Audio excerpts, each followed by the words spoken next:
Bonjour. La prophétie du chapitre 8 de Daniel concernant les 2300 soirs et matins est l'une des plus remarquables que contient la Bible. Cette chronologie évoque les moments les plus importants du plan de la rédemption. Elle aboutit à un événement aussi inattendu qu'à la première venue de Christ. En effet, comme nous pouvons le lire au chapitre 53 du livre du prophète Ésaïe, le Sauveur n'a pas été reconnu pour le Messie par la nation juive à cause de son apparence qui n'avait rien pour plaire. Il en est de même pour le rétablissement et la justification du sanctuaire de Dieu qui prend place à la fin des 2300 soirs et matins et qui, comme nous le verrons au terme de cette étude, dévoile que la véritable Église de Christ, la Nouvelle Jérusalem, l'épouse de l'agneau, est issue du peuple noir mis en esclavage durant l'ère chrétienne. Dans la première partie de notre sujet, nous identifierons les dominations successives cachées sous le symbole du bélier, du bouc et des cornes, chronologie qui aboutissent à l'avènement du dernier grand empire qui entrera en rébellion contre Dieu. Nous poursuivrons avec la mystérieuse question du saint portant sur les agissements de la petite corne, à savoir l'élévation du perpétuel et sa guerre contre le chef des chefs, la destruction du sanctuaire et la vérité jetée par terre. Nous terminerons avec le temps de la fin et la purification du sanctuaire qui met en lumière l'origine nègre de la véritable Église de Dieu, qui est l'épouse de l'agneau.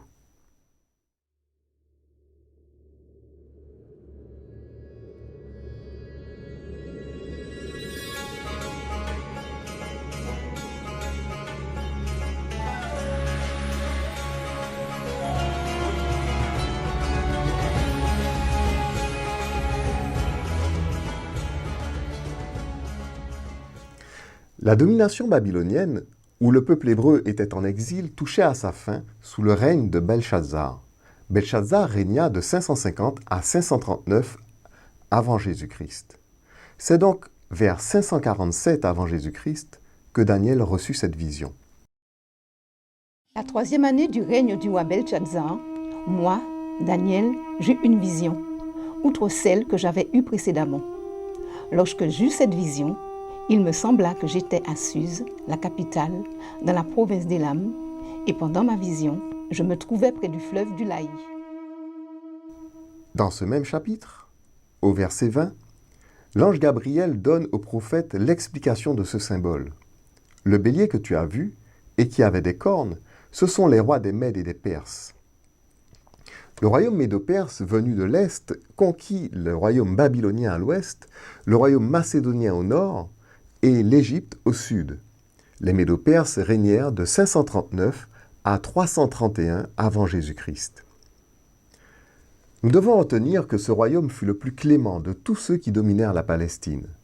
Ces rois ordonnèrent la reconstruction de Jérusalem et donnèrent même des matériaux dans ce but. Comme je regardais attentivement, voici un bouc venait de l'Occident et parcourait toute la terre à sa surface sans la toucher. Ce bouc avait une grande corne entre les yeux.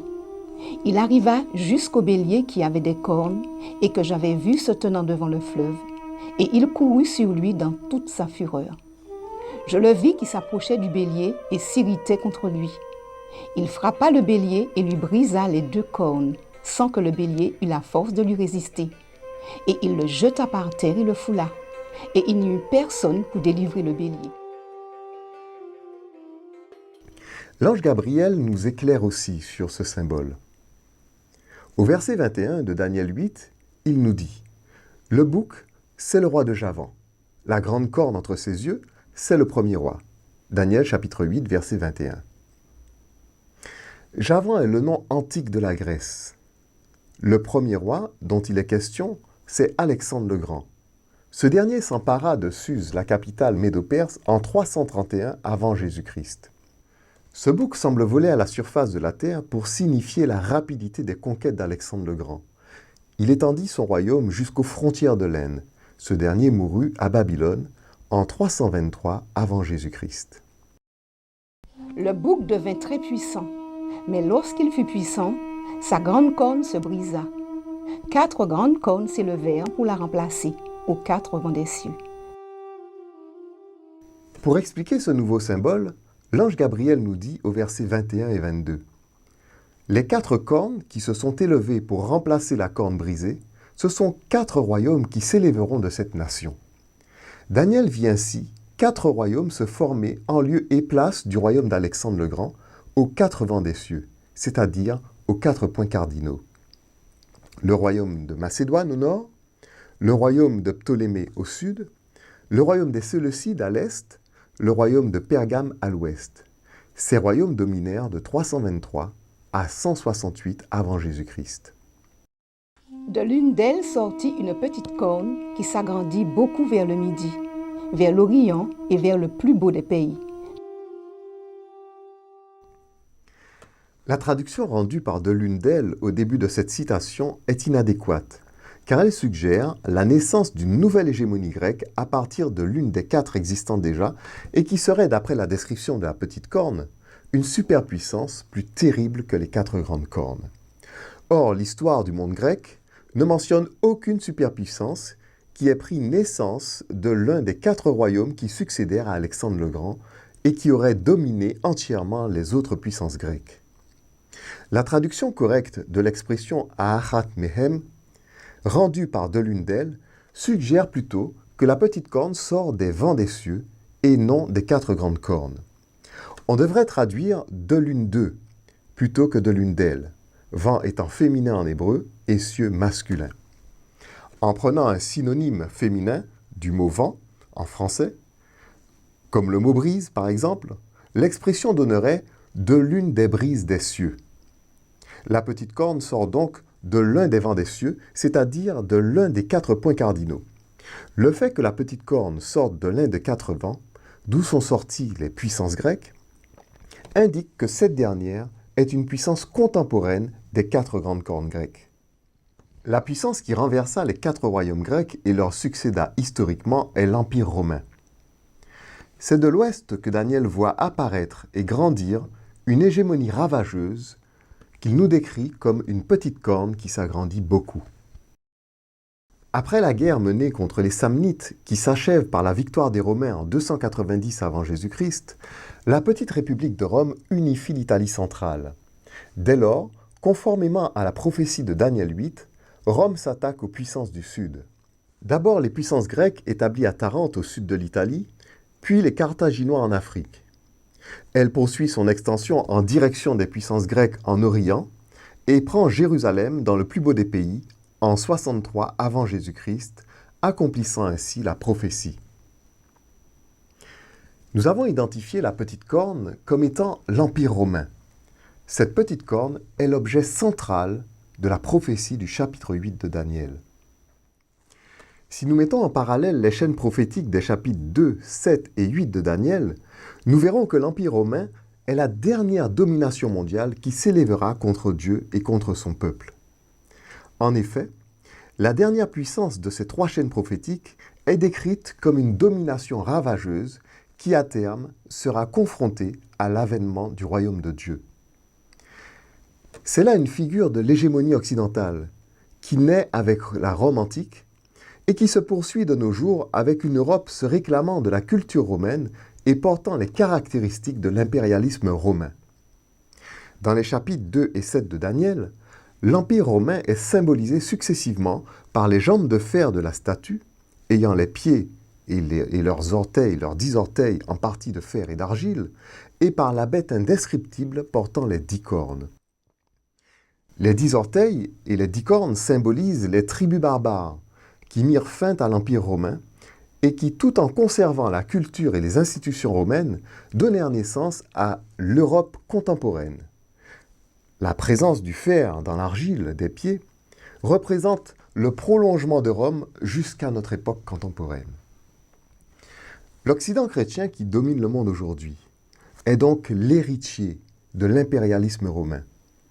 C'est cet impérialisme moderne qui s'élèvera contre Dieu dans cette fin des temps. Voici la description des 3 derniers symboles de cette chaîne prophétique représentant l'impérialisme occidental né depuis Rome. Nous constaterons 2 similitudes. Le caractère ravageur de ces puissances et le fait qu'elles seront confrontées au retour en gloire de Christ et au jugement de Dieu. Dans le temps de ces rois, Le Dieu des cieux suscitera un royaume qui ne sera jamais détruit et qui ne passera point sous la domination de notre peuple. Il brisera et anéantira tous ces royaumes-là, et lui-même subsistera éternellement. C'est ce qu'indique la pierre que tu as vue se détacher de la montagne sans le secours d'aucune main et qui a brisé le fer, l'airain, l'argile, l'argent et l'or. Le grand Dieu a fait connaître au roi ce qui doit arriver après cela. Le songe est véritable et son explication est certaine.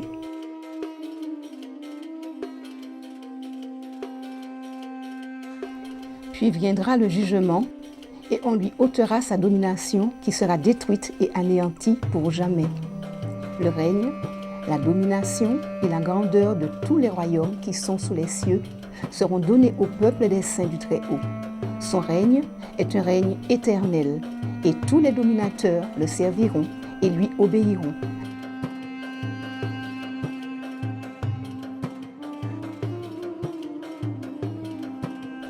Et il s'élèvera contre le chef des chefs, mais il sera brisé sans l'effort d'aucune main. Et la vision des soirs et des matins dont il s'agit est véritable.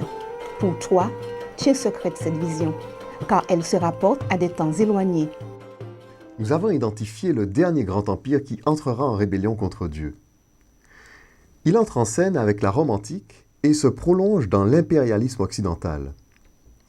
C'est la fameuse petite corne qui s'agrandit beaucoup. Voici comment Daniel nous décrit les crimes et les exactions de cette dernière au cours des siècles, au chapitre 8 de son livre. De l'une d'elles sortit une petite corne qui s'agrandit beaucoup vers le midi, vers l'Orient et vers le plus beau des pays. Elle s'éleva jusqu'à l'armée des cieux. Elle fit tomber à terre une partie de cette armée et des étoiles, et elle les foula. Elle s'éleva jusqu'au chef de l'armée, lui enleva le sacrifice perpétuel et renversa le lieu de son sanctuaire. L'armée fut livrée avec le sacrifice perpétuel à cause du péché. La corne jeta la vérité par terre et réussit dans ses entreprises. Il s'élèvera un roi impudent et artificieux. Sa puissance s'accroîtra, mais non par sa propre force. Il fera d'incroyables ravages. Il réussira dans ses entreprises. Il détruira les puissants et le peuple des saints. À cause de sa prospérité et du succès de ses ruses, il aura de l'arrogance dans le cœur. Il fera périr beaucoup d'hommes qui vivaient paisiblement. Et il s'élèvera contre le chef des chefs. Mais il sera brisé sans l'effort d'aucune main. Et la vision des soirs et des matins dont il s'agit est véritable. Pour toi, tiens secrète cette vision, car elle se rapporte à des temps éloignés. Dans notre prochain chapitre, nous verrons comment se sont accomplies ces prophéties au cours de l'histoire de notre monde.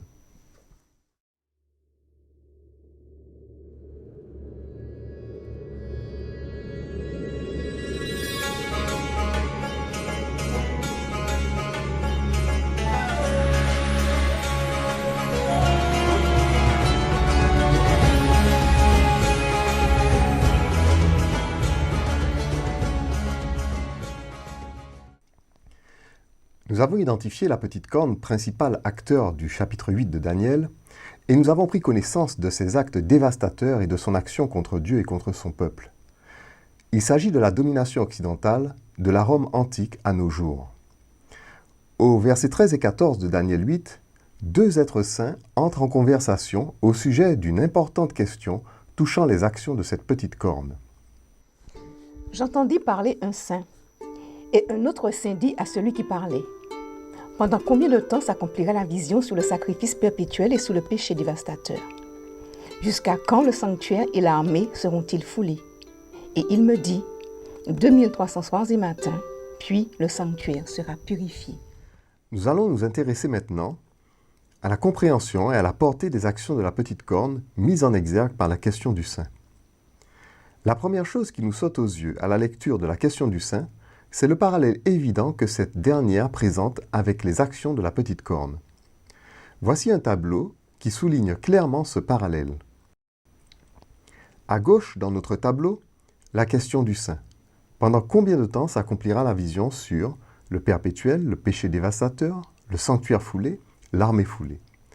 À droite, les actions commises par la petite corne, l'Empire romain.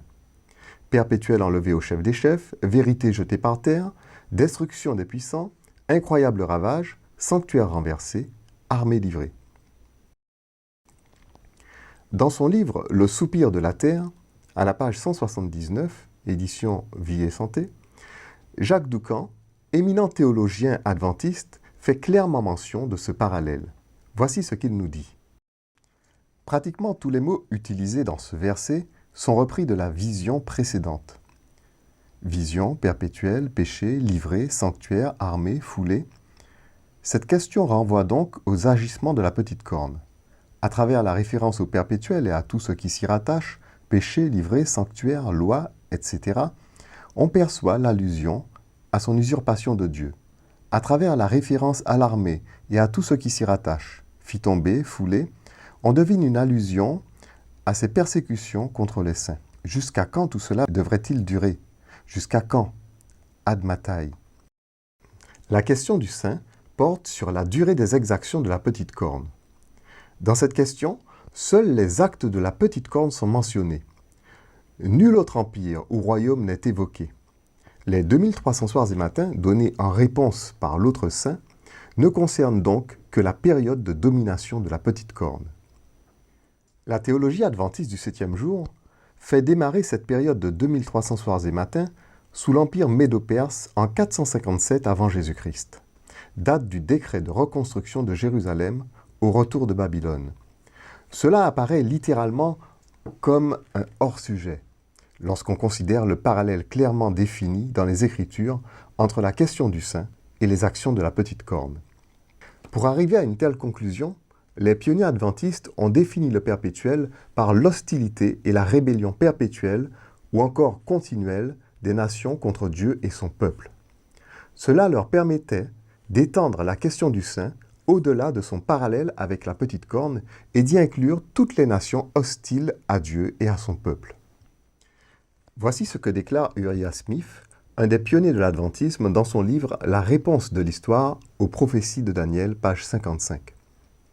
Par la continuité de la désolation, ou la désolation continue, nous comprenons qu'on veut représenter le paganisme durant toute son histoire.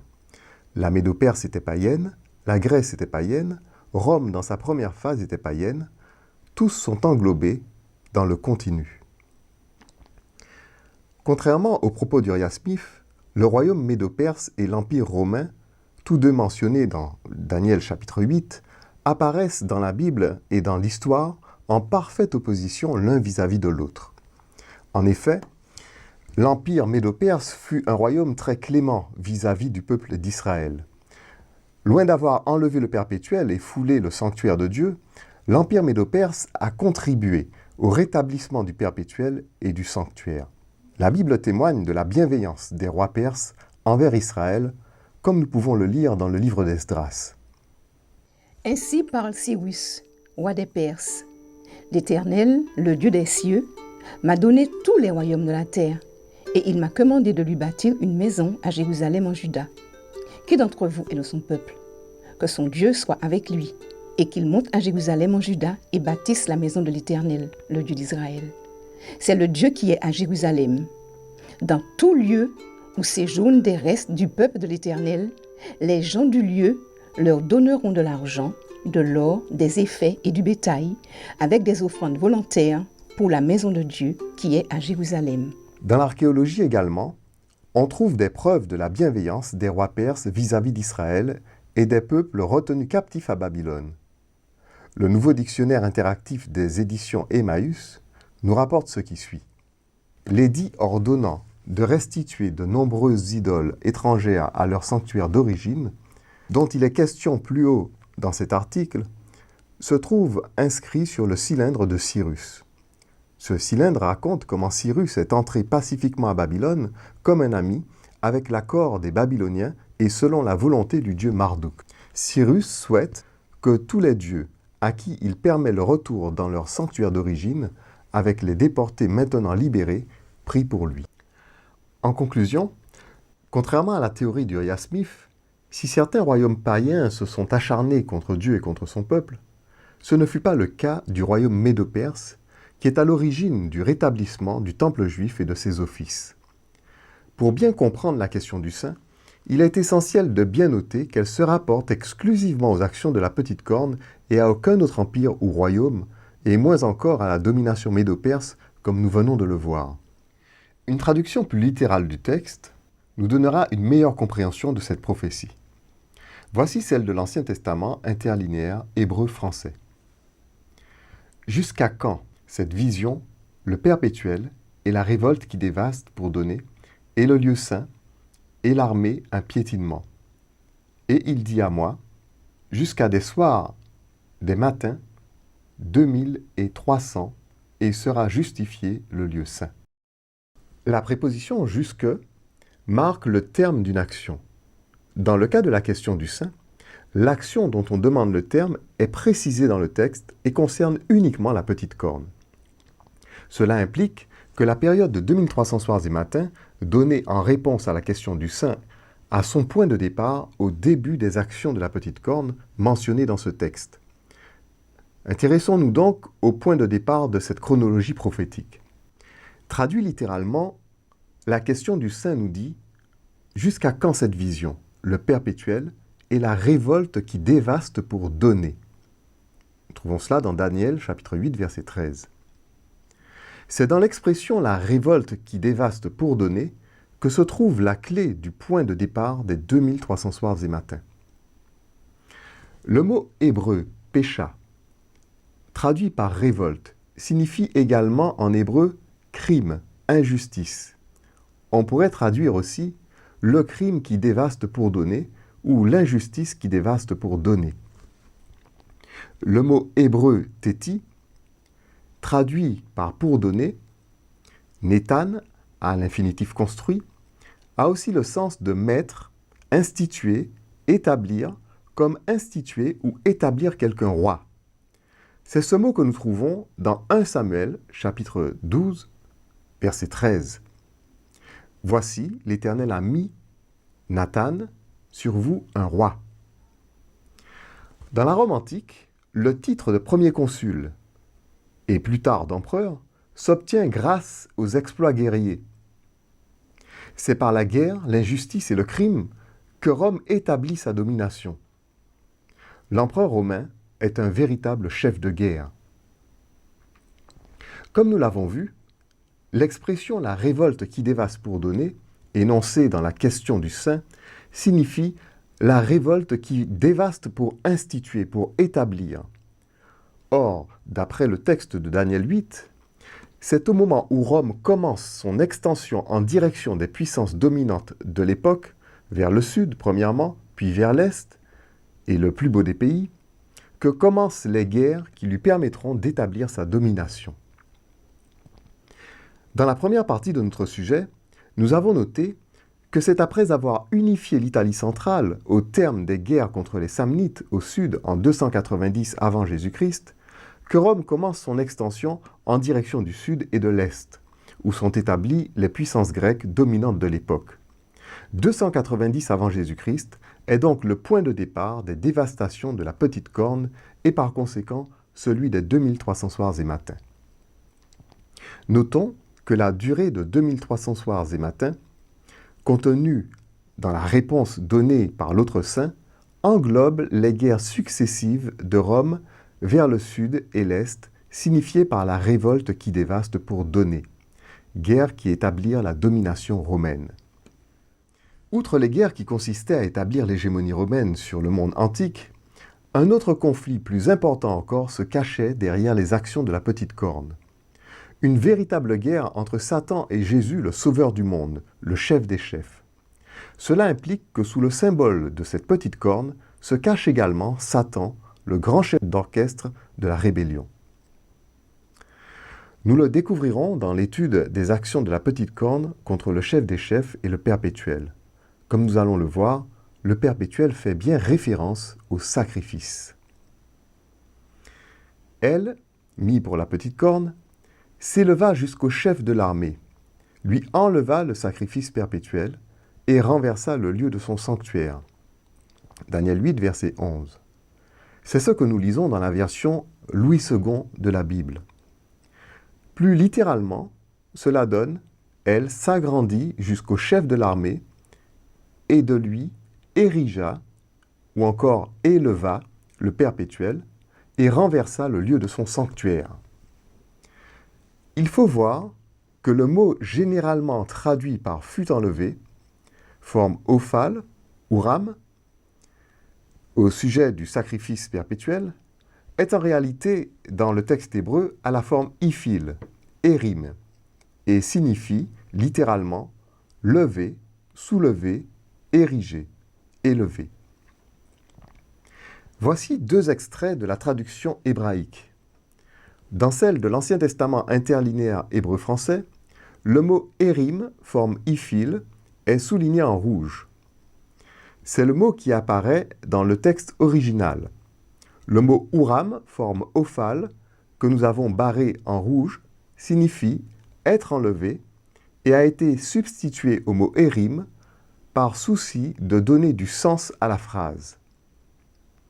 Mais, comme nous le verrons, cela n'a fait qu'éloigner le chercheur du véritable sens de la phrase.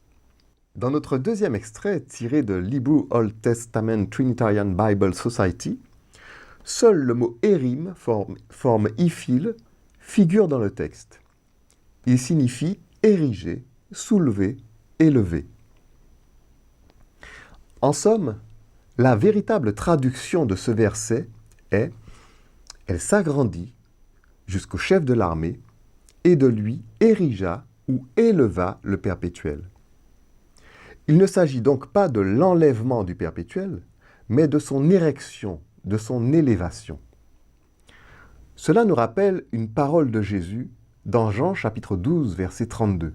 « Quand j'aurai été élevé de la terre, j'attirerai tous les hommes à moi. » C'est en effet l'Empire romain qui érigea à la croix l'autel sur lequel le Christ fut immolé pour l'expiation de nos péchés. Cet empire ne se doutait pas un instant que cette potence qu'il dressait était pour le sacrifice de l'agneau de Dieu et accomplissait en même temps la prophétie de Daniel 8 annonçant que la petite corne élèverait le sacrifice perpétuel.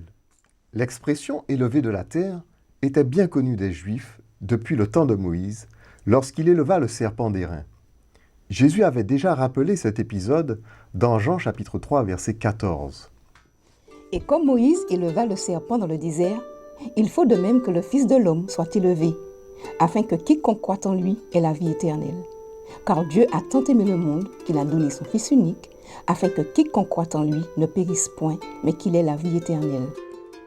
Lorsque Jésus annonce qu'il sera élevé de la terre, dans Jean 12, verset 32, la réponse de la foule à ce propos montre que ces derniers comprenaient qu'il parlait de sa mise à mort. En effet, dans ce passage, il lui oppose le fait que le Messie demeure éternellement. Maintenant a lieu le jugement de ce monde. Maintenant, le prince de ce monde sera jeté dehors. Et moi, quand j'aurai été élevé de la terre, j'attirerai tous les hommes à moi. En parlant ainsi, il indiquait de quelle mort il devait mourir. La foule lui répondit, « Nous avons appris par la loi que le Christ demeure éternellement. Comment donc dis-tu, il faut que le Fils de l'homme soit élevé? Qui est ce Fils de l'homme » D'autre part, dans ce passage de Jean qui vient d'être évoqué, Jésus fait mention d'un conflit visant à jeter le prince de ce monde dehors. L'expression « jeter dehors » montre qu'il y a conflit, qu'il y aura guerre et qu'une certaine résistance sera opposée.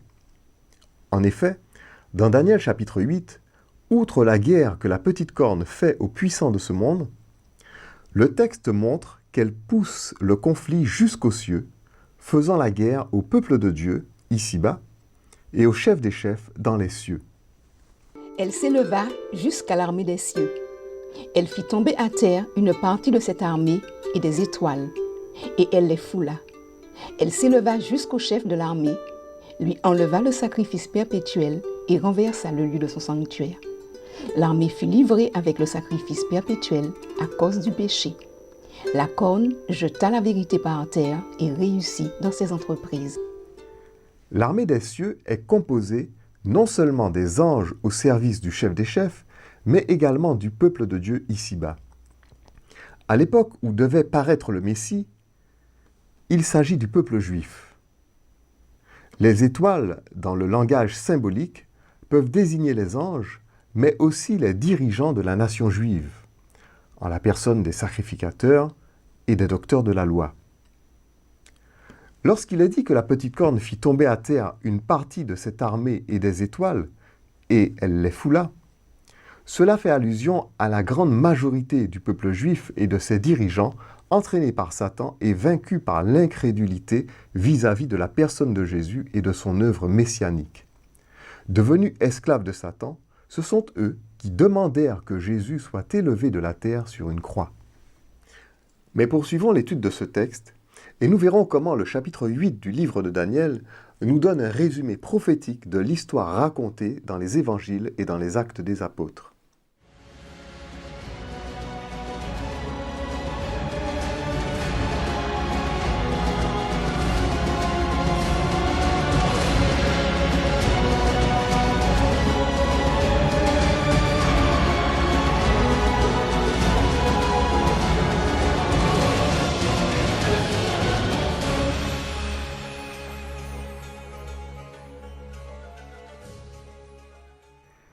Daniel poursuit en disant « L'armée fut livrée avec le sacrifice perpétuel. À cause du péché, la corne jeta la vérité par terre et réussit dans ses entreprises. » Dans ce passage, le mot traduit généralement par l'armée est littéralement une armée. D'autre part, le mot traduit par avec ou en plus est littéralement sur ou contre, comme nous pouvons le constater dans cet extrait du dictionnaire hébreu-français Philippe Raymond. La traduction littérale serait « Et une armée lui fut donnée contre le perpétuel. À cause de la révolte, la petite corne jeta la vérité par terre. » Voici, en résumé, l'histoire de la rédemption décrite dans Daniel chapitre 8. De l'une d'elles sortit une petite corne qui s'agrandit beaucoup vers le midi, vers l'Orient et vers le plus beau des pays. Il s'agit ici des guerres par lesquelles Rome établit sa domination jusqu'en Palestine. Elle s'éleva jusqu'à l'armée des cieux. Elle fit tomber à terre une partie de cette armée et des étoiles, et elle les foula. Ici, c'est le peuple juif vaincu par Satan et se joignant à Rome pour crucifier le Messie. Elle, la petite corne, s'agrandit jusqu'au chef de l'armée, et de lui érigea ou éleva le perpétuel, et renversa la fondation de son sanctuaire. Cela évoque l'Empire romain, élevant malgré lui un autel pour le sacrifice de Jésus, en le condamnant à la croix, puis détruisant Jérusalem et son sanctuaire en l'an 70. Et une armée lui fut donnée contre le perpétuel. Par la révolte, la petite corne jeta la vérité par terre. Après avoir malgré eux contribué à l'immolation de l'agneau, Rome, par ses armées, combattra le christianisme et traquera les disciples de la foi chrétienne qui annonce les vertus du sacrifice de Christ. Plus tard, elle s'emparera du christianisme, donnant naissance au catholicisme qui en changera les principes, jetant ainsi la vérité par terre. Jésus avait annoncé « Maintenant a lieu le jugement de ce monde. Maintenant, le prince de ce monde sera jeté dehors.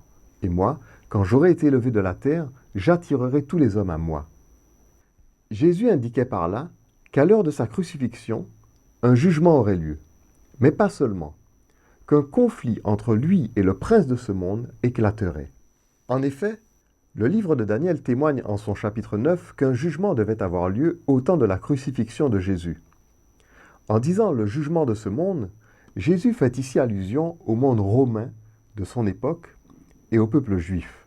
70 semaines ont été fixées sur ton peuple et sur ta ville sainte pour faire cesser les transgressions et mettre fin au péché, pour expier l'iniquité et amener la justice éternelle, pour sceller la vision et le prophète et pour oindre le Saint des Saints. Il fera une solide alliance avec plusieurs pour une semaine, et durant la moitié de la semaine, il fera cesser le sacrifice et l'offrande. Le dévastateur commettra les choses les plus abominables jusqu'à ce que la ruine et ce qui a été résolu fondent sur le dévastateur. Cette chronologie qui démarre en 457 avant Jésus-Christ et qui s'étend sur 490 ans s'achève en l'an 34 de notre ère, soit 3 ans et demi après la crucifixion de Jésus, et annonce à son terme un jugement sur le peuple juif. Cette prophétie prononce aussi la ruine qui fondera sur le dévastateur. Mais l'expression qui retiendra plus particulièrement notre attention est celle où Jésus annonce que quand il aura été élevé de la terre, le prince de ce monde sera jeté dehors. Cette expression cache le conflit, la guerre la plus déterminante qui soit entre Dieu et Satan, entre le bien et le mal. Elle a pour objet notre salut, le salut de l'humanité. La théologie occidentale séculaire n'a qu'une pâle idée du conflit qui a eu lieu à la croix. Le prophète Daniel parle d'une guerre entre l'armée des cieux et l'armée de la petite corne. Une entité représentant non seulement Rome, mais également Satan. Concernant le même conflit, l'Apocalypse parle d'une guerre dans les cieux. Un grand signe parut dans le ciel. Une femme enveloppée du soleil, la lune sous ses pieds et une couronne de 12 étoiles sur sa tête. Elle était enceinte et elle criait, étant en travail et dans les douleurs de l'enfantement. Un autre signe parut encore dans le ciel. Et voici, c'était un grand dragon rouge, ayant 7 têtes et 10 cornes, et sur ses têtes 7 diadèmes. Sa queue entraînait le tiers des étoiles du ciel et les jetait sur la terre. Le dragon se tint devant la femme qui allait enfanter, afin de dévorer son enfant lorsqu'elle aurait enfanté. Elle enfanta un fils qui doit paître toutes les nations avec une verge de fer, et son enfant fut enlevé vers Dieu et vers son trône. Le dragon rouge représente l'Empire romain qui domine le monde à ce moment et qui, par le massacre des nourrissons décrit dans les évangiles, massacre ordonné par Hérode, chercha à dévorer l'enfant mâle mis au monde par la femme. Il représente aussi Satan, faisant tomber les dirigeants de la nation juive, docteurs et sacrificateurs, représentés par les étoiles du ciel, entraînés par la queue du dragon. Ces derniers s'associeront au dragon pour crucifier le Messie et faire la guerre à son Église. On a souvent vu dans cette image du dragon rouge entraînant le tiers des étoiles du ciel, une image de la chute antique de Lucifer lorsqu'il fut chassé de son poste de chérubin protecteur. Mais il s'agit ici d'une symbolique montrant comment Satan a fait chuter une partie de l'armée des cieux et des étoiles représentant Israël, comme l'avait annoncé le chapitre 8 de Daniel. Dans cette symbolique, la queue du dragon représente les fausses prophéties et les mensonges par lesquels le dragon séduisit les dirigeants de la nation juive pour les amener à rejeter et crucifier le Messie. Le prophète Ésaïe nous donne la clé de ce mystère. Aussi, l'Éternel arrachera d'Israël la tête et la queue, la branche de palmier et le roseau, en un seul jour. L'ancien et le magistrat, c'est la tête, et le prophète qui enseigne le mensonge, c'est la queue. Ceux qui conduisent ce peuple l'égarent, et ceux qui se laissent conduire se perdent. C'est la raison pour laquelle Jésus disait aux Juifs, « Vous avez pour père le diable et vous voulez accomplir les désirs de votre père. Il a été meurtrier dès le commencement, et il ne se tient pas dans la vérité, parce qu'il n'y a pas en lui de vérité. Lorsqu'il profère le mensonge, il parle de son propre fond, car il est menteur et le père du mensonge. » Au début du chapitre 12 de l'Apocalypse, le dragon nous est présenté tout au début de son offensive contre la femme. Sa queue entraînant le tiers des étoiles du ciel n'est pas une image de sa chute et de celle de ses anges, mais bien une présentation de son camp englobant les 7 têtes, les 10 cornes, qui sont les rois des nations, et la nation juive apostate. Il y eut guerre dans le ciel. Michel et ses anges combattirent contre le dragon. Et les dragons et ses anges combattirent, mais ils ne furent pas les plus forts, et leur place ne fut pas trouvée dans le ciel. Et il fut précipité, le dragon, le serpent ancien, appelé le diable et Satan, celui qui séduit toute la terre. Il fut précipité sur la terre, et ses anges furent précipités avec lui. Ce passage, souvent reporté par les théologiens à la chute de Lucifer en Éden, avant la création de notre monde, évoque en réalité le conflit terrible qui eut lieu autour de la crucifixion et de la résurrection de Jésus. Nous en trouvons la preuve en nous posant la question suivante. quel était l'enjeu de cette guerre? Le chapitre 12 de l'Apocalypse nous l'indique très clairement. Et j'entendis dans le ciel une voix forte qui disait, « Maintenant, le salut est arrivé, et la puissance, et le règne de notre Dieu, et l'autorité de son Christ. Car il a été précipité, l'accusateur de nos frères, celui qui les accusait devant notre Dieu jour et nuit. Ils l'ont vaincu à cause du sang de l'agneau et à cause de la parole de leur témoignage, et ils n'ont pas aimé leur vie jusqu'à craindre la mort. C'est pourquoi réjouissez-vous, cieux, et vous qui habitez dans les cieux. Malheur à la terre et à la mer, car le diable est descendu vers vous, animé d'une grande colère, sachant qu'il a peu de temps. » Ce passage montre que l'accusateur des frères a été chassé du ciel où il venait plaider jour et nuit contre les enfants de Dieu. Une telle parole indique que la guerre décrite ici avait pour objet le salut de l'homme. Cette guerre ne peut donc être identifiée à l'antique chute du chérubin protecteur qui a eu lieu lorsque le péché n'était pas encore entré dans notre monde. Mais qu'est-ce qui déclencha cette guerre? Le prophète Zacharie nous en donne la raison.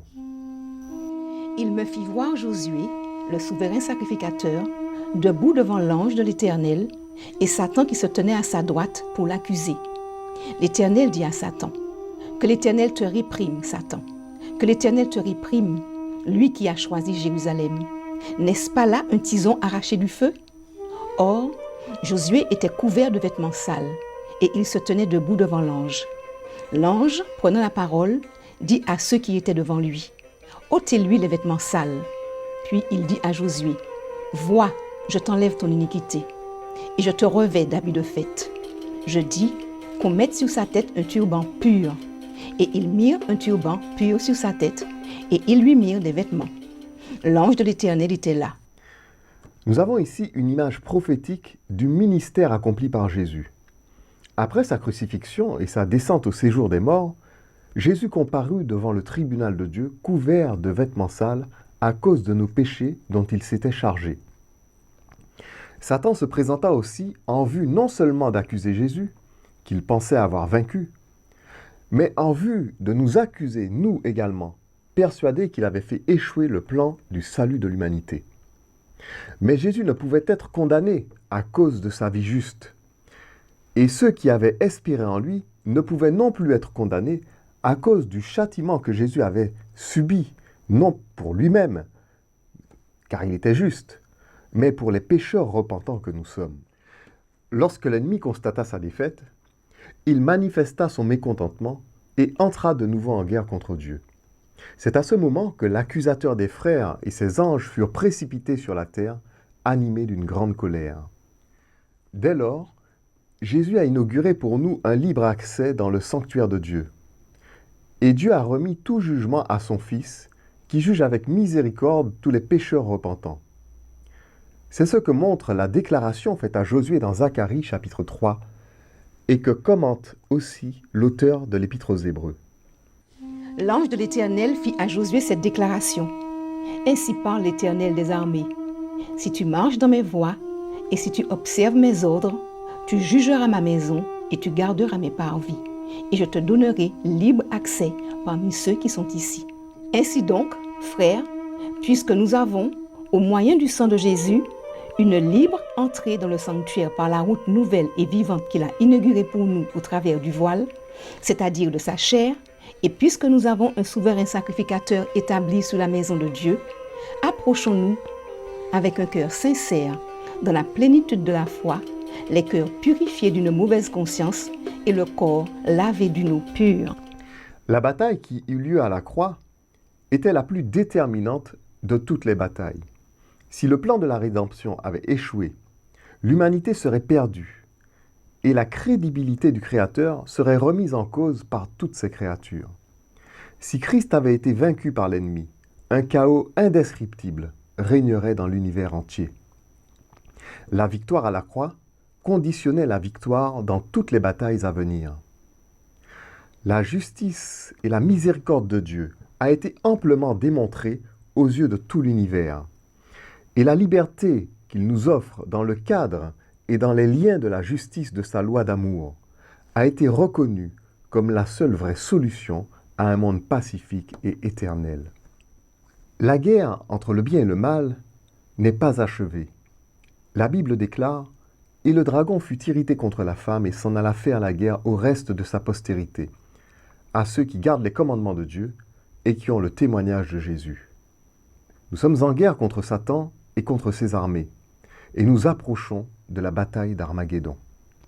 Mais la victoire est assurée, car désormais, notre Sauveur part en vainqueur et pour vaincre, comme nous l'affirme le premier sceau d'Apocalypse chapitre 6.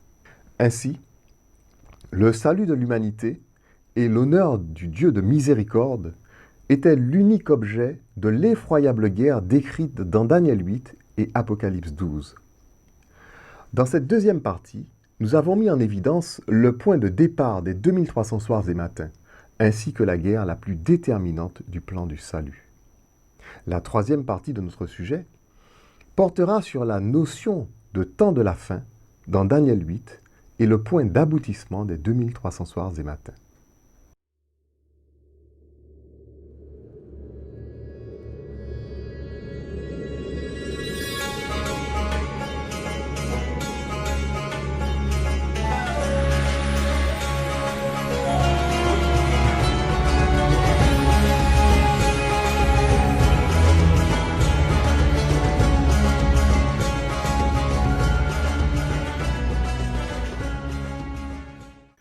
Nous trouvons dans le chapitre 8 de Daniel plusieurs expressions faisant allusion au temps de la fin.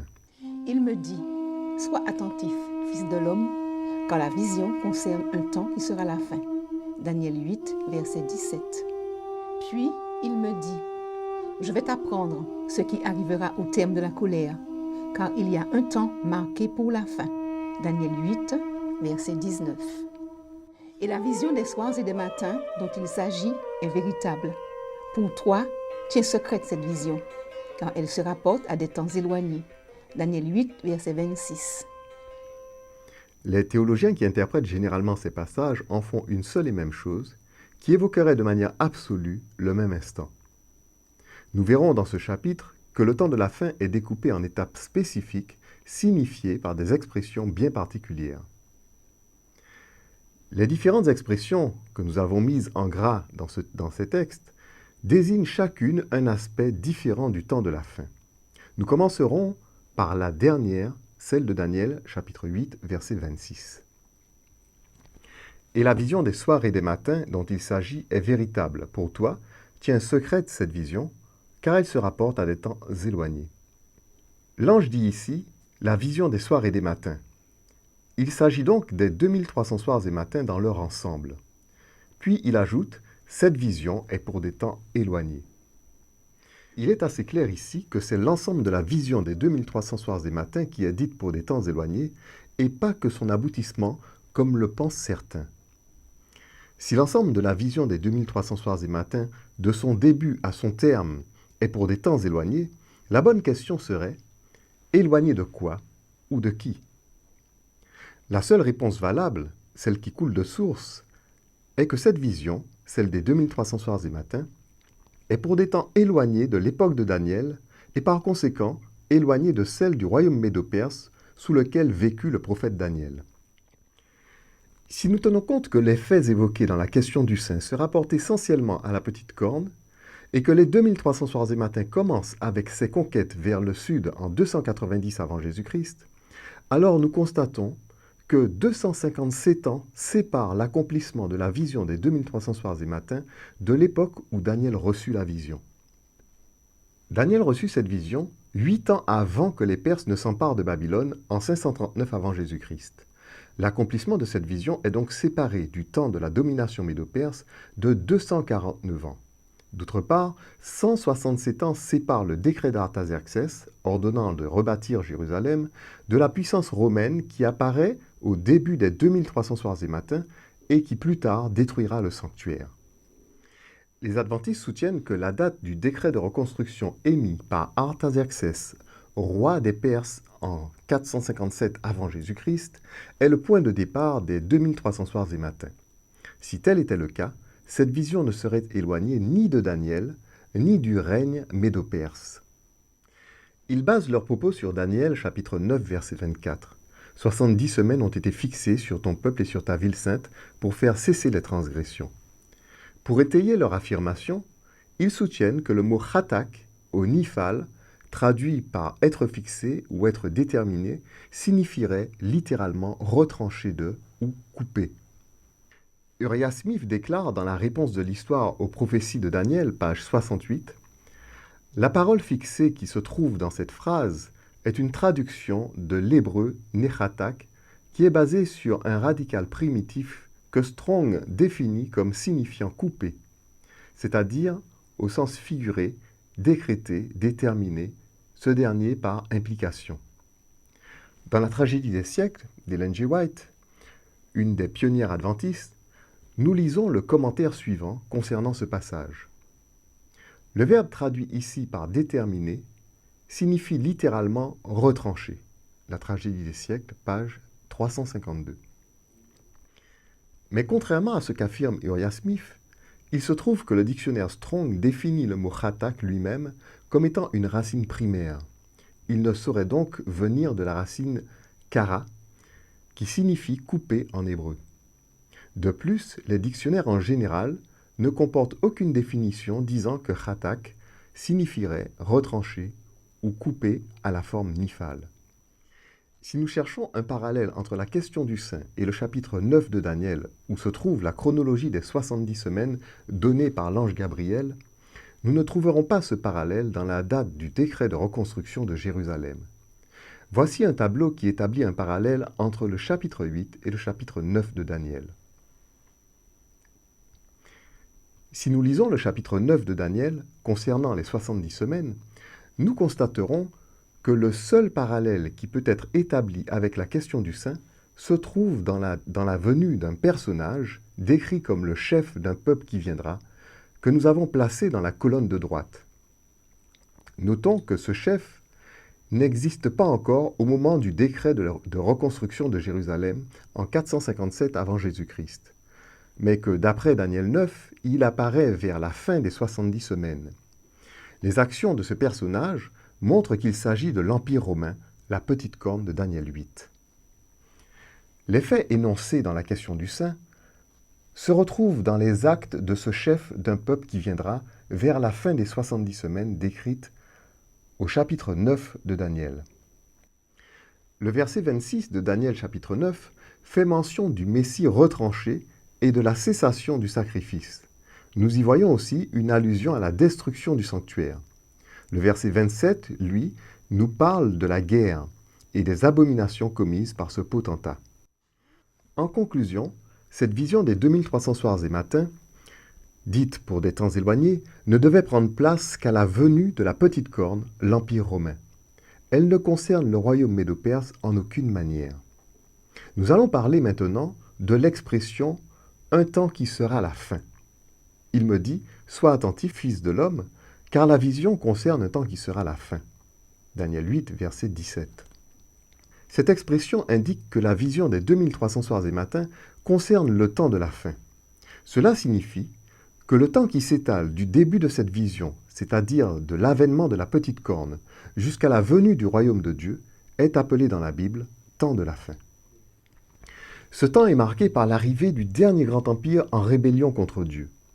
On pourrait dire que ce temps est le grand temps de la fin, car après ce dernier grand empire, plus aucun ennemi ne se dressera contre Dieu qui régnera éternellement. Dans ce tableau, nous avons mis sous forme de strates les 3 chaînes prophétiques de Daniel, celles des chapitres 2, 7 et 8 à partir de la domination perse. Nous avons vu dans la première partie de notre sujet que le dernier empire de chacune de ces chaînes représentait l'impérialisme occidental de la Rome antique à nos jours. Nous avons également vu que cet empire était une puissance dévastatrice qui, à terme, serait confrontée au jugement de Dieu et à la venue de son royaume. L'arrivée de ce dernier grand empire en 290 avant Jésus-Christ marque le début du temps de la fin, car après cette domination, plus aucun potentat ou tyran ne dominera le monde, car le royaume de Dieu sera venu.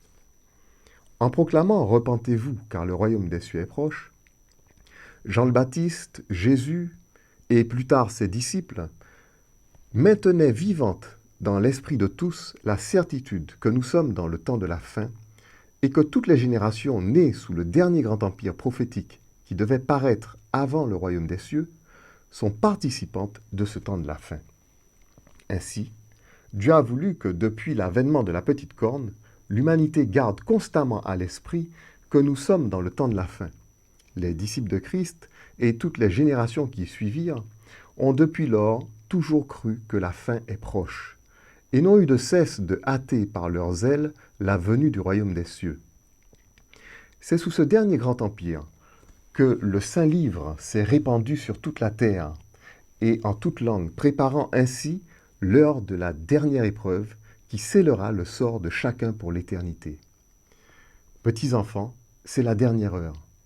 Et comme vous avez appris qu'un antéchrist vient, il y a maintenant plusieurs antéchrists. Par là, nous connaissons que c'est la dernière heure. 1 Jean, chapitre 2, verset 18. Le temps de la fin s'achèvera au terme de la colère.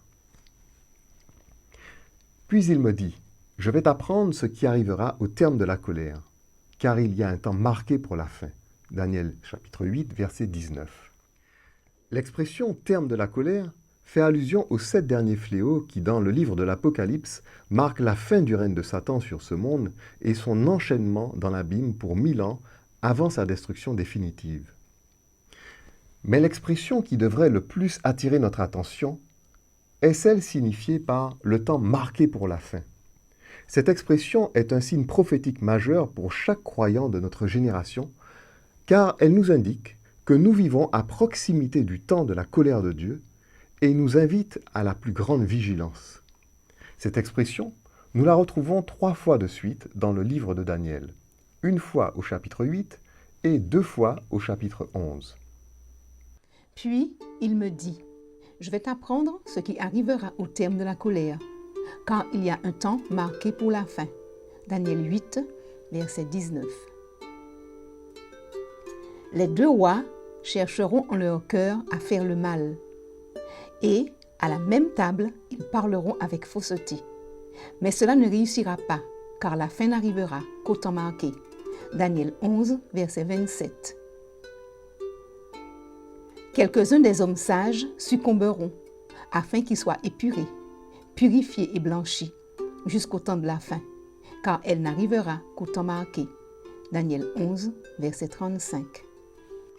Dans le chapitre 11 de Daniel, l'expression « il y a un temps marqué pour la fin » apparaît 2 fois dans le cours de l'histoire prophétique, au verset 27 et 35, indiquant que ce temps est encore à venir. Puis, au verset 40, ce temps marqué pour la fin nous est décrit. Au temps de la fin, le roi du Midi se heurtera contre lui, et le roi du Septentrion fondra sur lui comme une tempête. Daniel 11, verset 40. C'est donc une guerre entre le Sud et le Nord qui est le signe du temps marqué pour la fin. En 1990, un événement significatif ayant tous les aspects du texte prophétique de Daniel chapitre 11, verset 40, se produisit. Il s'agit d'une guerre qui porta le nom « Tempête du désert ». Cet événement, aussi connu sous le nom de guerre du Golfe, se déroula comme le décrit le chapitre 11 de Daniel. L'Irak, pays du Sud, attaqua le Koweït, pays riche en pétrole. Un tel acte portait préjudice aux intérêts économiques des pays du Nord, les États-Unis d'Amérique et l'Europe occidentale. Ces pays, sous l'égide du président américain George Bush, organisèrent une guerre du nom de Tempête du désert pour libérer le Koweït. La similitude avec Daniel 11, verset 40 est frappante à tout point de vue. Un roi du Sud se heurtant à un roi du Nord, une guerre appelée Tempête du désert, faisant écho aux paroles de Daniel, le roi du Nord fondra sur lui comme une tempête. La guerre du Golfe fut en effet une guerre très aérienne, menée par des avions de chasse et des bombardements de missiles lancés depuis des navires de guerre. Un autre texte prophétique de la Bible annonçait le même événement. Il s'agit de la 6e trompette de l'Apocalypse.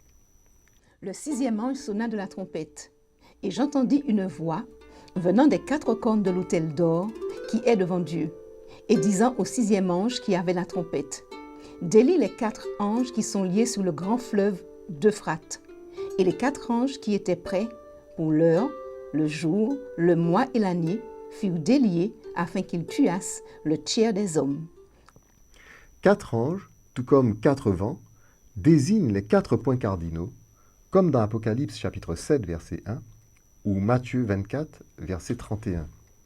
Cela montre que c'est l'Euphrate géographique qui est ici désigné. Ainsi, la 6e trompette de l'Apocalypse nous annonce une guerre sur les rives de l'Euphrate. Ce fut le cas de la guerre du Golfe. Cette guerre particulière que Daniel désigne comme signe du temps marqué pour la fin.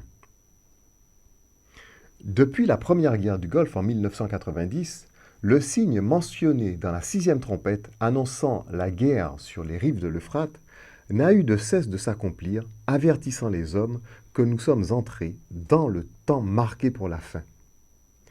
Un temps qui nous rapproche du temps de la colère de Dieu, exprimé dans la 7e trompette, 7e et dernière trompette de l'Apocalypse. Guerre du Golfe, tempête du désert en 1990. Guerre du Golfe, renard du désert en 2003. Guerre contre Daesh en Irak en août 2014 et guerre contre la Syrie en 2014.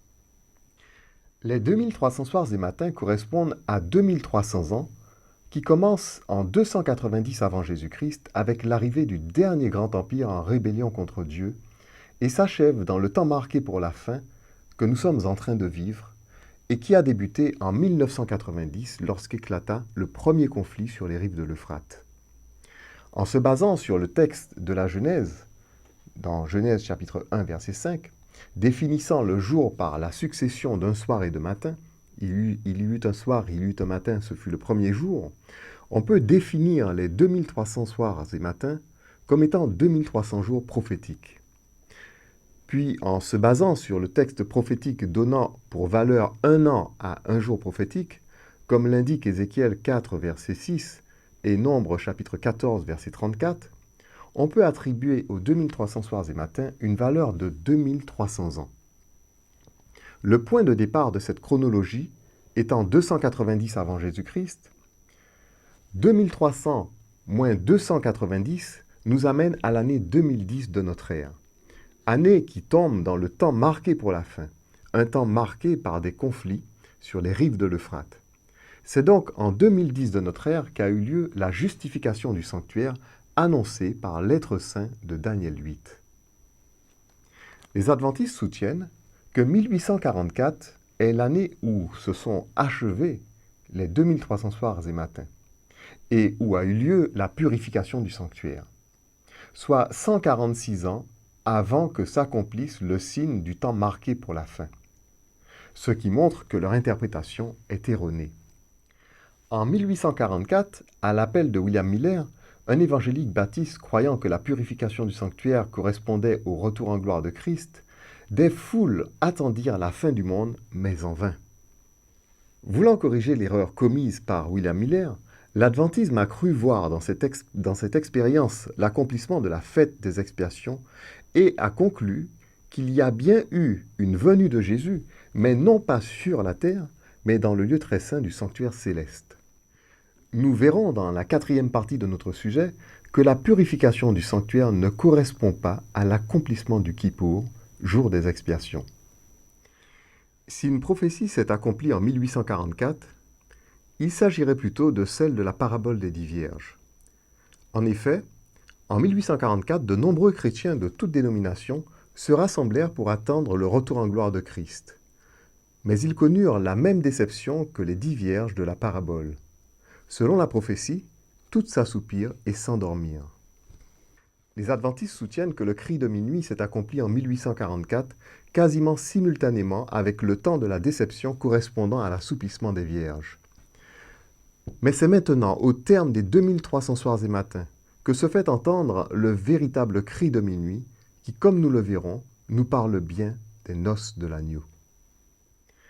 Depuis 1990, les guerres n'ont jamais cessé sur les rives de l'Euphrate, de l'Irak à la Syrie et jusqu'en Turquie, manifestant le signe du temps marqué pour la fin.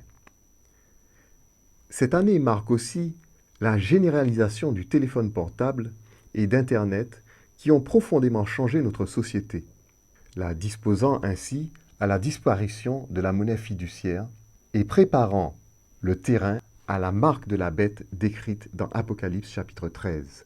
C'est aussi dans ce temps marqué pour la fin qui a commencé en 1990 que se sont achevés en 2010 les 2300 soirs et matins et que Dieu a opéré la justification du sanctuaire que nous traiterons dans la 4e partie de notre sujet.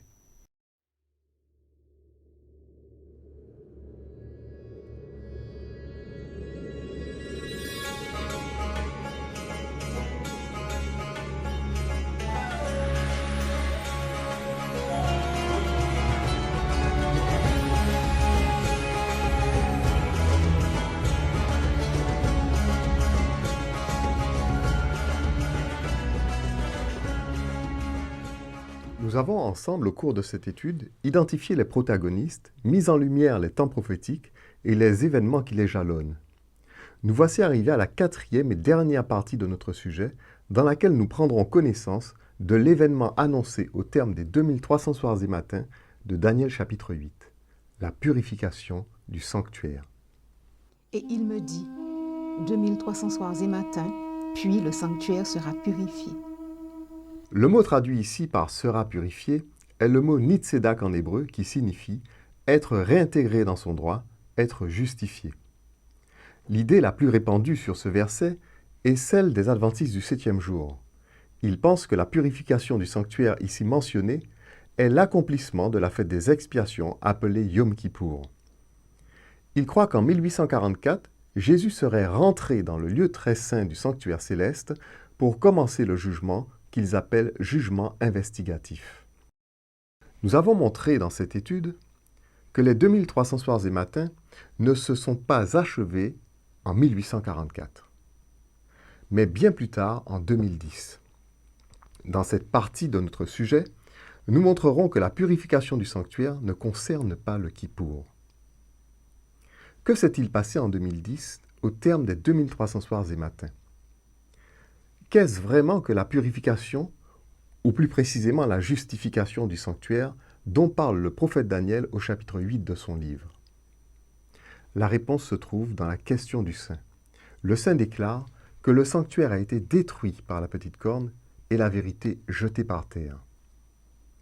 Dans la Bible, toutes les fois où le sanctuaire de Dieu a été nouvellement bâti, ou qu'il a été profané ou détruit, il a fallu le purifier et le justifier par des sacrifices afin qu'il soit agréé de Dieu avant sa mise en service.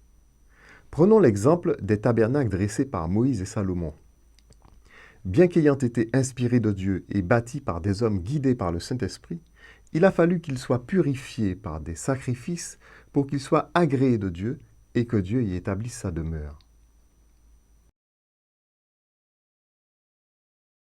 Il plaça l'autel des holocaustes à l'entrée du tabernacle, de la tente d'assignation, et il offrit l'holocauste et l'offrande, comme l'Éternel l'avait ordonné à Moïse.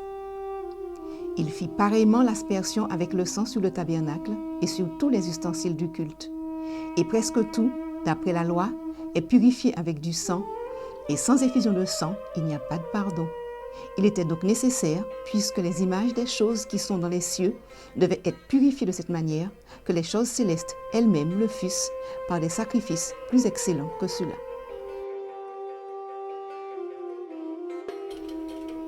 Le roi Salomon et toute l'assemblée d'Israël, convoqués auprès de lui, se tinrent devant l'arche. Ils sacrifièrent des brebis et des bœufs qui ne purent être ni comptés ni dénombrés à cause de leur multitude. Les sacrificateurs ne purent pas rester pour faire le service à cause de la nuée, car la gloire de l'Éternel remplissait la maison de l'Éternel. Au retour de Babylone, Esdras et ses compagnons, après avoir rebâti le temple qui avait été détruit par Nebuchadnezzar, le consacrèrent à Dieu par des sacrifices afin qu'il soit justifié. Ils offrirent pour la dédicace de cette maison de Dieu 100 taureaux, 200 béliers, 400 agneaux, et comme victime expiatoire pour tout Israël, 12 boucs, d'après le nombre des tribus d'Israël. On pourrait encore parler de la purification du temple du temps d'Ézéchias, dans 2 Chroniques, chapitre 29. Dans l'Ancien Testament, Dieu appelle Jérusalem son épouse, pour l'unique raison que le temple qui s'y trouve lui a été consacré et dédié afin qu'il y demeure. Cette consécration s'est opérée par les sacrifices destinés à purifier le sanctuaire. Pour l'amour de Sion, je ne me tairai point. Pour l'amour de Jérusalem, je ne prendrai point de repos, jusqu'à ce que son salut paraisse comme l'aurore et sa délivrance comme un flambeau qui s'allume. Alors, les nations verront ton salut, et tous les rois ta gloire. Et l'on t'appellera de nom nouveau que la bouche de l'Éternel déterminera. Tu seras une couronne éclatante dans la main de l'Éternel, un turban royal dans la main de ton Dieu. On ne te nommera plus délaissé, on ne nommera plus ta terre désolation, mais on t'appellera mon plaisir en elle, et l'on appellera ta terre épouse, car l'Éternel met son plaisir en toi, et ta terre aura un époux. D'après la Bible, le sanctuaire détruit par la petite corne devait rester ainsi au cours de la période des 2300 soirs et matins. Sa purification, annoncée au terme de cette période, implique son relèvement. Mais la parole annonce qu'il ne sera pas rétabli à Jérusalem et qu'il ne sera pas rétabli matériellement ici-bas. En effet, le temple justifié au terme des 2300 soirs et matins n'est autre que la nouvelle Jérusalem, appelée dans l'Apocalypse de Jésus-Christ l'épouse de l'agneau. Tandis que la véritable Jérusalem, celle décrite dans l'Apocalypse, sera établie, la Jérusalem terrestre, en revanche, restera foulée aux pieds jusqu'au terme du temps de grâce, c'est-à-dire jusqu'au terme du temps des nations, comme Jésus l'a annoncé dans Luc chapitre 21, verset 24. Ce dont parle le prophète Daniel en disant 2300 soirs et matins, puis le sanctuaire sera justifié, se trouve décrit dans le livre de l'Apocalypse et a eu son accomplissement en 2010 de notre ère, au terme des 2300 soirs et matins. Réjouissons-nous et soyons dans l'allégresse, et donnons-lui gloire, car les noces de l'agneau sont venues, et son épouse s'est préparée, et il lui a été donné de se revêtir de fin lin, éclatant pur, car le fin lin, ce sont les œuvres justes des saints. Dans ce passage, c'est l'épouse, la nouvelle Jérusalem décrite au chapitre 21 de l'Apocalypse, qui se prépare à ses noces. Le mot traduit par « œuvre juste » dans l'expression « les œuvres justes des saints » est dikaiomata en grec. Il signifie littéralement, tout comme nitsedak en hébreu, justifier, rétablir dans son droit, réparer une faute. Le vêtement de fin lin éclatant pur que revêt l'épouse, c'est le vêtement de la justice des saints. La doctrine adventiste avance que le Kippour, c'est-à-dire la fête des expiations, aurait commencé en 1844. Mais d'après la Bible, qu'est-ce que vraiment le Kippour? Aurait-il pu avoir lieu en 1844? Le Yom Kippour, ou jour des expiations, avait lieu au 7e mois de l'année juive, le 10e jour du mois. Cette fête est la seule des fêtes annuelles où le voile séparant le lieu saint du lieu très saint était ouvert et où le souverain sacrificateur seul avait accès au lieu très saint. Le voile qui séparait le lieu saint du lieu très saint est désigné dans la Bible par le mot hébreu parochet. On désigne ce voile dans le langage courant par l'expression second voile. Celui du lieu saint est désigné par le mot massach, désignant une couverture, une draperie. L'Épître aux Hébreux déclare que Jésus est entré comme souverain sacrificateur dans le lieu très saint, après sa résurrection, en traversant le second voile, celui qui séparait le lieu saint du lieu très saint. Mais Christ est venu comme souverain sacrificateur des biens à venir. Il a traversé le tabernacle plus grand et plus parfait, qui n'est pas construit de main d'homme, c'est-à-dire qui n'est pas de cette création. Et il est entré une fois pour toutes dans le lieu très saint, non avec le sang des boucs et des veaux, mais avec son propre sang, ayant obtenu une rédemption éternelle. Ce second voile représente sa propre chair qu'il a donnée en sacrifice pour notre salut. Le chapitre 16 du Lévitique témoigne que la seule fête où le souverain sacrificateur, revêtu de ses habits sacrés, entrait dans le lieu très saint était le Kippour, que l'on appelle fête des expiations. Or, ce fut le cas lorsque Jésus est entré après sa résurrection dans le lieu très saint comme souverain sacrificateur. Le sens littéral du mot expiation, c'est châtiment. Le mot expier signifie littéralement réparer une faute par la peine qu'on subit. En réalité, le Kippour représente avant tout le châtiment. Ce châtiment est représenté par deux événements décrits dans la Bible. Premièrement, le châtiment qui nous donne la paix, celui qui détourne de nous la colère à venir et la géhenne, et que Jésus a subi pour nous. Deuxièmement, le châtiment des impénitents qui n'auront pas accepté le sacrifice de Christ. À ces deux événements, la Bible indique très clairement que le lieu très saint du sanctuaire céleste a été ouvert. C'est l'accomplissement du Kippour. Comme nous l'avons dit, d'après Lévitique chapitre 16, le Kippour était la seule fête où le lieu très saint était accessible. Il n'était pas permis d'y entrer en tout temps. De plus, les vêtements spéciaux de souverain sacrificateur étaient réservés à cette fête. C'est dans le lieu très saint que Dieu résidait entre les deux chérubins sur le propitiatoire de l'arche.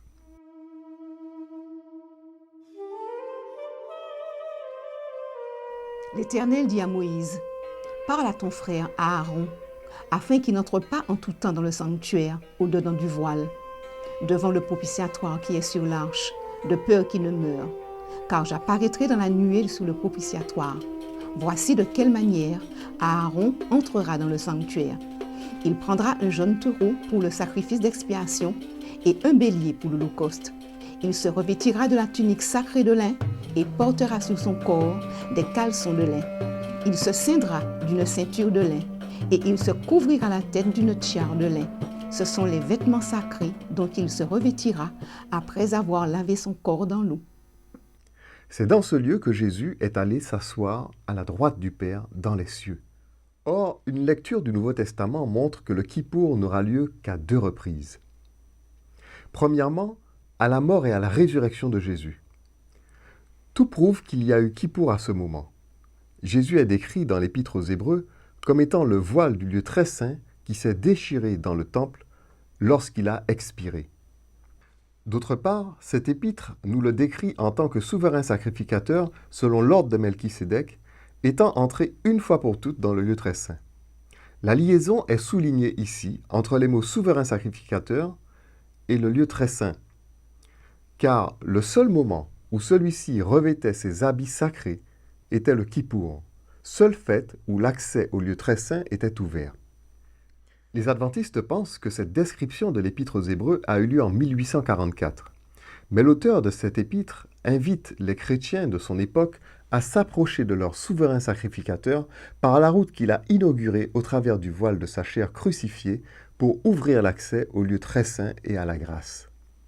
Ainsi donc, frères, puisque nous avons, au moyen du sang de Jésus, une libre entrée dans le sanctuaire par la route nouvelle et vivante qu'il a inaugurée pour nous au travers du voile, c'est-à-dire de sa chair, et puisque nous avons un souverain sacrificateur établi sur la maison de Dieu, approchons-nous avec un cœur sincère, dans la plénitude de la foi, les cœurs purifiés d'une mauvaise conscience et le corps lavé d'une eau pure. D'autre part, pour les adventistes, depuis 1844, Dieu examine en jugement la vie de chaque croyant afin de statuer sur son cas. Voici une citation du livre La tragédie des siècles d'Ellen G. White, page 528. L'instruction du jugement et l'effacement des péchés ont commencé exactement au temps fixé, à la fin des 2300 jours, en 1844. Tous ceux qui se sont réclamés une fois du nom de chrétiens doivent subir cet examen minutieux. Les vivants et les morts sont alors jugés selon leurs œuvres, d'après ce qui est écrit dans ces livres. Une telle affirmation ne cadre pas avec la Bible qui déclare que ceux qui appartiennent à Christ ne viennent pas en jugement. En vérité, je vous le dis, celui qui écoute ma parole et qui croit à celui qui m'a envoyé a la vie éternelle et ne vient point en jugement, mais il est passé de la mort à la vie. Toute la période du temps de grâce est en réalité un jugement. Un temps de jugement de faveur miséricordieux est accordé au monde. Les vrais repentants anticipent le jugement de la colère en se faisant baptiser et en confessant leurs péchés durant le temps de grâce. Ce n'est pas eux qui comparaissent devant le tribunal de Dieu, mais leur avocat et divin porteur de péché traduit en justice à leur place. Ils ne viennent donc point en jugement, étant justifiés par son sacrifice. D'après le message adventiste, voilà 175 ans que Dieu examine la vie des croyants dans un jugement investigatif, comme si le Créateur ignorait qui est descendu dans la tombe couvert de sa grâce. Or, Jésus a affirmé que ceux qui sont couverts de sa grâce ne viennent point en jugement. Le deuxième événement représentant le Kippour dans la Bible se trouve dans l'Apocalypse. L'Apocalypse signale à 2 reprises l'ouverture du lieu très saint et l'apparition de l'Arche de l'Alliance. Les nations se sont irritées, et ta colère est venue. Et le temps est venu de juger les morts, de récompenser tes serviteurs, les prophètes, les saints et ceux qui craignent ton nom, les petits et les grands, et de détruire ceux qui détruisent la terre. Et le temple de Dieu dans le ciel fut ouvert, et l'arche de son alliance apparut dans son temple. Il y eut des éclairs, des voix, des tonnerres, un tremblement de terre et une forte grêle. Qui ne craindrait, Seigneur, et ne glorifierait ton nom? Car seul tu es saint, et toutes les nations viendront et se prosterneront devant toi, parce que tes jugements ont été manifestés. Après cela, je regardai, et le temple du tabernacle du témoignage fut ouvert dans le ciel, et les 7 anges qui tenaient les 7 fléaux sortirent du temple, revêtus de lin pur, éclatant, et ayant des ceintures d'or autour de la poitrine. Dans ces 2 passages, où il est question de l'ouverture du temple de Dieu, on voit que l'Arche de l'Alliance apparaît.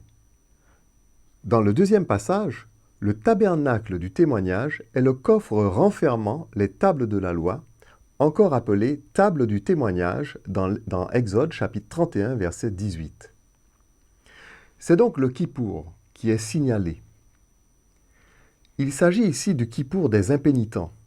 Ces 2 passages nous signalent en effet que nous sommes à l'heure de la colère de Dieu. La porte de la grâce est donc fermée, et le Kippour de Christ, qui nous donne la paix, est à son terme. Les incrédules doivent maintenant payer eux-mêmes pour leurs propres fautes. En dehors de ces 2 événements de Kippour, décrits dans les Écritures, la Bible ne signale aucun autre châtiment expiatoire. Jésus en a subi un à notre place pour payer les fautes des repentants et leur épargner la mort éternelle, et les incrédules devront expier, payer leurs fautes eux-mêmes, mais sans avoir part à la vie éternelle, car le salaire du péché, c'est la mort. C'est grâce au Kippour opéré à la croix, à la mort et à la résurrection de Jésus, que toute justification peut avoir lieu. Celle des repentants de tous les temps et celle du sanctuaire de Dieu au terme des 2300 soirs et matins. Dans la 3e partie de notre sujet, nous avons évoqué le fait que le grand mouvement de 1844 accomplissait la parabole des 10 vierges.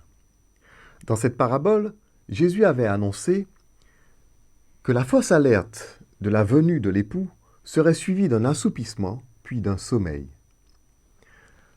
Nous avons vu également que les adventistes ont cru au cri de minuit simultanément, ne laissant place ni à l'assoupissement, ni au sommeil quasi général des 10 vierges annoncés dans la parabole.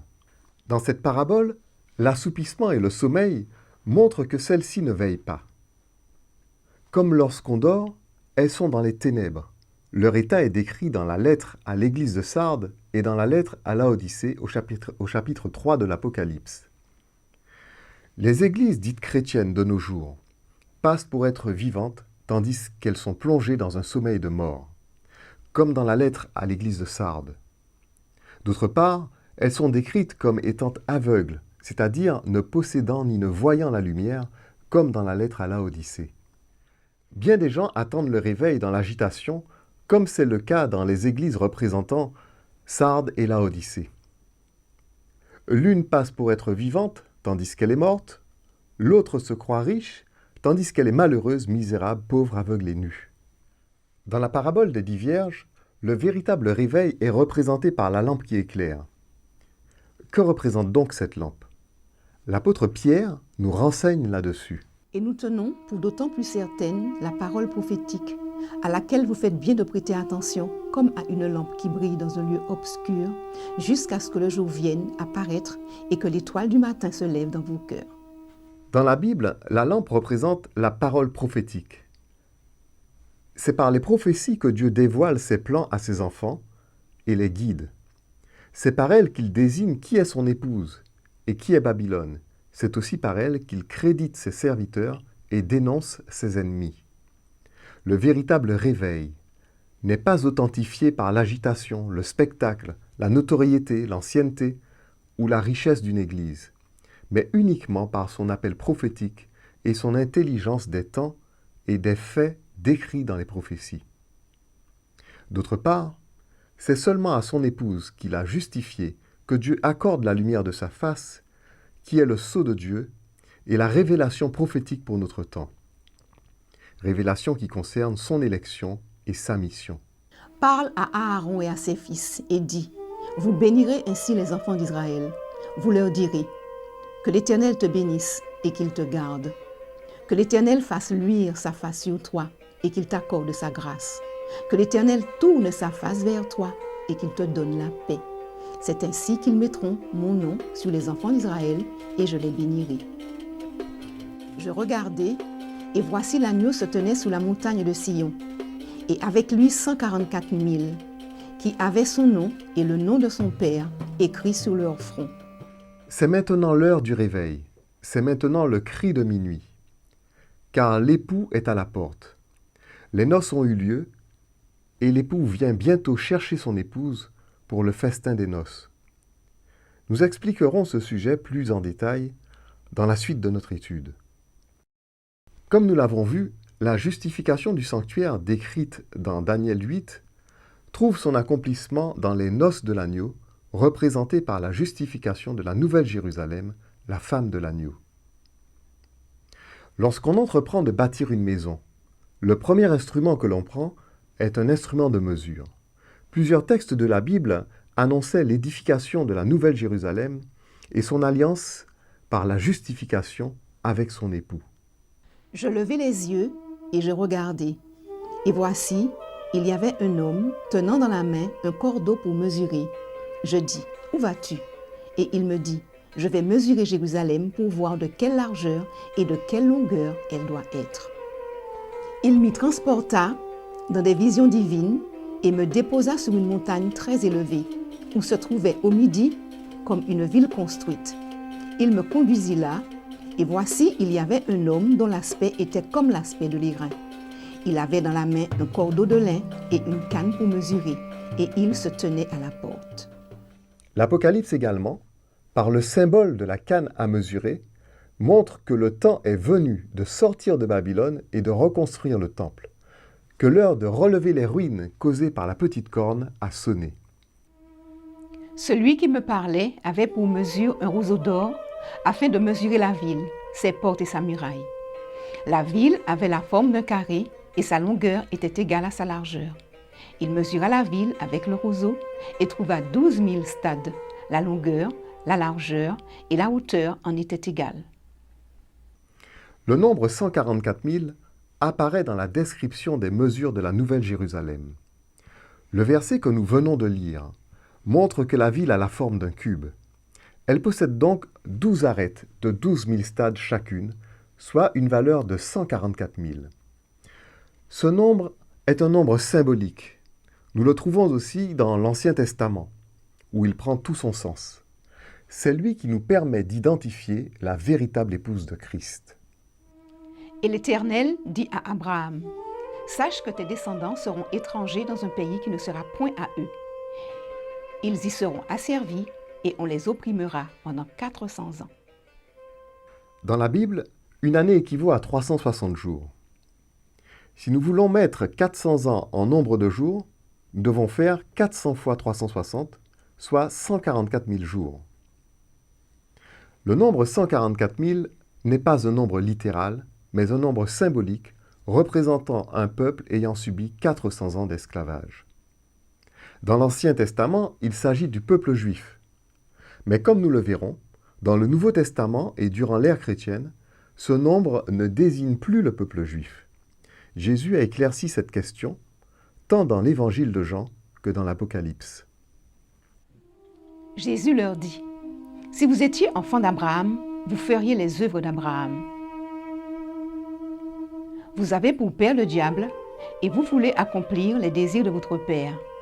Il a été meurtrier dès le commencement, et il ne se tient pas de la vérité parce qu'il n'y a point de vérité en lui. Lorsqu'il profère le mensonge, il parle de son propre fond car il est menteur et le père du mensonge. Dans l'Apocalypse, les Juifs sont accusés de calomnie vis-à-vis des disciples de Christ. Je connais ta tribulation et ta pauvreté, bien que tu sois riche, et les calomnies de la part de ceux qui se disent juifs et ne le sont pas, mais qui sont une synagogue de Satan. Cela se confirme à la lecture des Actes des Apôtres, qui montrent à plusieurs reprises ces derniers accusant les chrétiens devant les Romains et inventant contre eux des motifs pour les faire condamner. La dernière lettre de l'Apocalypse désigne aussi le judaïsme comme la synagogue de Satan. Voici, je te donne de ceux de la synagogue de Satan qui se disent juifs et ne le sont pas, mais qui mentent. Voici, je les ferai venir se prosterner à tes pieds et connaître que je t'ai aimé. Dans les lettres aux 7 églises de l'Apocalypse, les églises chrétiennes sont reprises par Jésus.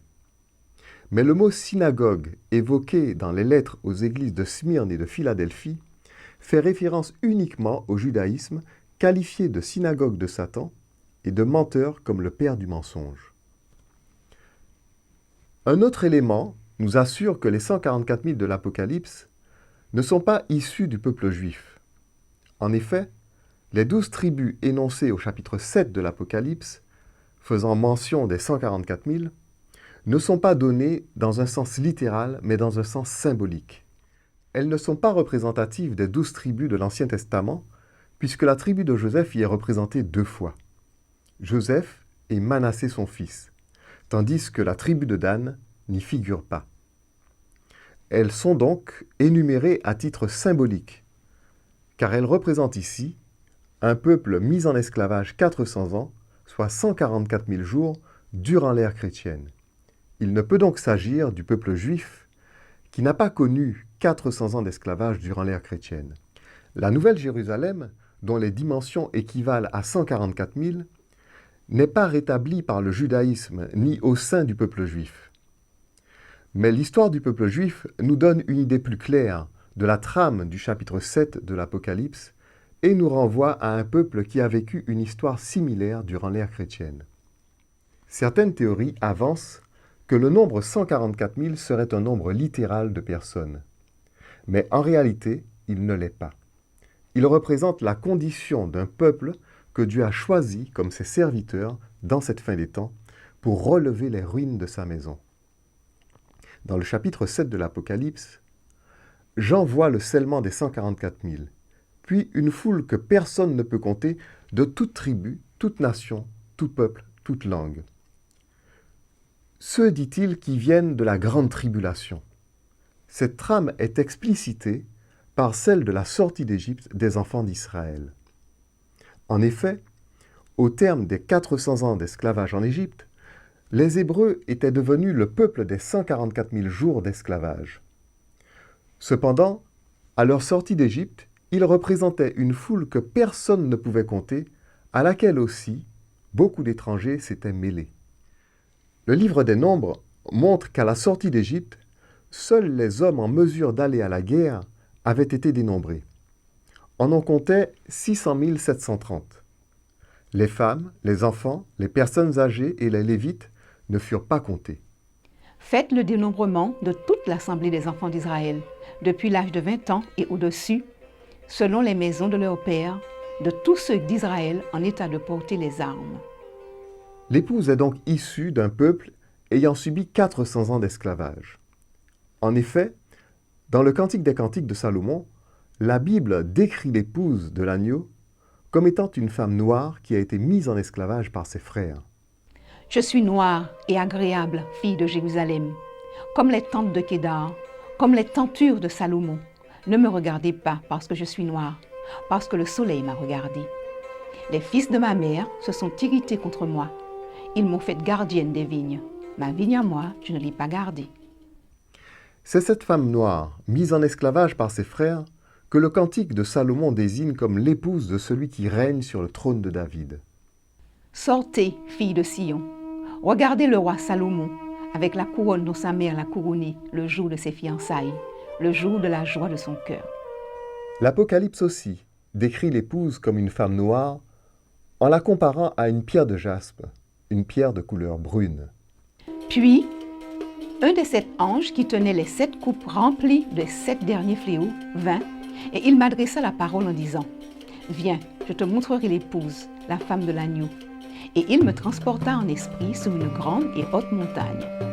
Et il me montra la ville sainte, Jérusalem, qui descendait du ciel d'auprès de Dieu, ayant la gloire de Dieu. Son éclat était semblable à celui d'une pierre très précieuse, d'une pierre de jaspe, transparente comme du cristal.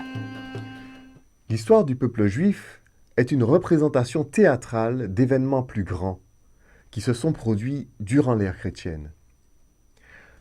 En construisant le sanctuaire, Dieu avait dit à Moïse de faire tout d'après le modèle qui lui avait été montré sur la montagne. Le sanctuaire était donc une représentation temporaire du véritable tabernacle qui est dans les cieux. Il en était de même pour les agneaux, les animaux purs, ou pour les sacrificateurs selon l'ordre d'Aaron. Toutes ces choses étaient là en attendant l'arrivée des réalités qu'elles représentaient. Mais ce n'est pas tout. Durant l'ère chrétienne, un peuple a aussi été mis en esclavage 400 ans. C'est le peuple noir d'Afrique, déporté dans les navires marchands de l'Occident chrétien. Cela nous est révélé dans les chapitres 17 et 18 de l'Apocalypse, qui nous parlent du commerce de Babylone la Grande, des marchands de la terre et des rois de la terre qui lui sont associés. Dans l'Apocalypse, Babylone et les marchands de la terre sont accusés de vendre des corps et des âmes d'hommes parmi leurs marchandises. On sait que ce sont les Noirs qui étaient désignés par le Code noir comme des biens meubles et traités comme des marchandises. Et les marchands de la terre pleurent et sont dans le deuil à cause d'elles, parce que personne n'achète plus leur cargaison. Cargaison d'or, d'argent, de pierres précieuses, de perles, de fin lin, de pourpre, de soie, d'écarlate, de toute espèce de bois, de senteur, de toute espèce d'objet d'ivoire, de fine farine, de blé, de bœufs, de brebis, de chevaux, de chars, de corps et d'âmes d'hommes. Le chapitre décrivant le commerce de Babylone évoque également le commerce triangulaire qui a considérablement enrichi l'Occident chrétien. En effet, durant l'ère chrétienne, les seules nations qui se sont grandement enrichies grâce aux navires marchands sont celles du commerce triangulaire qui ont engendré la traite des Noirs. Malheur, malheur, la grande ville, où se sont enrichis par son opulence tous ceux qui ont des navires sur la mer. En une seule heure, elle a été détruite. L'Occident chrétien est aussi identifié par le dernier verset du chapitre 18 de l'Apocalypse. Et parce qu'on a trouvé chez elle le sang des prophètes et des saints, et de tous ceux qui ont été égorgés sur la terre.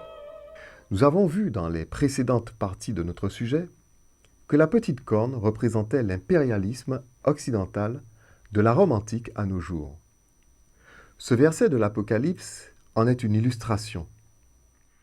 En effet, le sang des saints et des prophètes a été versé par l'Empire romain qui a non seulement crucifié le Messie, mais a aussi exécuté Jean le Baptiste et mis à mort les apôtres et les disciples de Christ durant 3 siècles.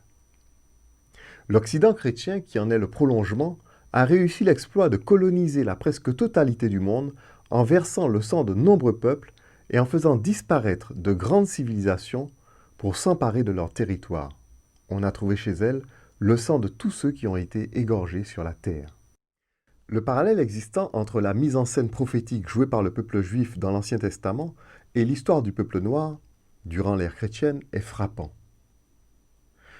Dans le tableau qui suit, nous avons placé la pièce de théâtre prophétique en bas et la réalité qu'elle exprime en haut. Dans la réalité qui s'est accomplie durant l'ère chrétienne, agneaux et animaux purs ont été remplacés par Jésus-Christ, le véritable agneau. Signalons au passage qu'il était juif d'origine éthiopienne. Les sacrificateurs selon l'ordre d'Aaron ont été remplacés par Jésus-Christ, le véritable sacrificateur, souverain sacrificateur, selon l'ordre de Melchisédek. Le sanctuaire terrestre a été remplacé par le sanctuaire céleste. Le peuple hébreu, plus de 400 ans esclave en Égypte, a été remplacé par le peuple noir, plus de 400 ans esclave au sein de l'Occident chrétien. La Babylone antique a été remplacée par Babylone la Grande. L'épouse de l'agneau est donc une église noire, née parmi les descendants d'Africains déportés et mis en esclavage. Conformément à la prophétie, C'est dans les îles de la mer que cette lumière a été reçue. Ils élèvent leur voix, ils poussent des cris d'allégresse des bords de la mer. Ils célèbrent la majesté de l'Éternel. Glorifiez donc l'Éternel dans les lieux où brille la lumière. Le nom de l'Éternel, Dieu d'Israël, dans les îles de la mer. De l'extrémité de la terre, nous entendons chanter « Gloire au juste ». Mais moi je dis « Je suis perdu, malheur à moi ». Les pillards pillent et les pillards s'acharnent au pillage. Ce passage de la Bible évoque l'Israël selon la chair qui se lamente et qui est au pillage, tandis qu'à l'autre bout de la terre, dans les îles de la mer, l'Israël spirituel se réjouit de la lumière qu'elle a reçue. Cela est aussi illustré dans l'Apocalypse. Je vis un autre ange puissant qui descendait du ciel, enveloppé d'une nuée. Au-dessus de sa tête était l'arc-en-ciel, et son visage était comme le soleil, et ses pieds comme des colonnes de feu. Il tenait dans sa main un petit livre ouvert. Il posa son pied droit sur la mer et son pied gauche sur la terre, et il cria d'une voix forte comme rugit un lion. L'ange se tient un pied sur la terre, un pied sur la mer, pour indiquer que l'endroit où il se trouve est une île, d'où on ne peut partir qu'en franchissant la mer. Son visage comme le soleil montre que c'est là, dans les îles de la mer, que brille la lumière. Le petit livre ouvert dans sa main est la révélation pour notre temps.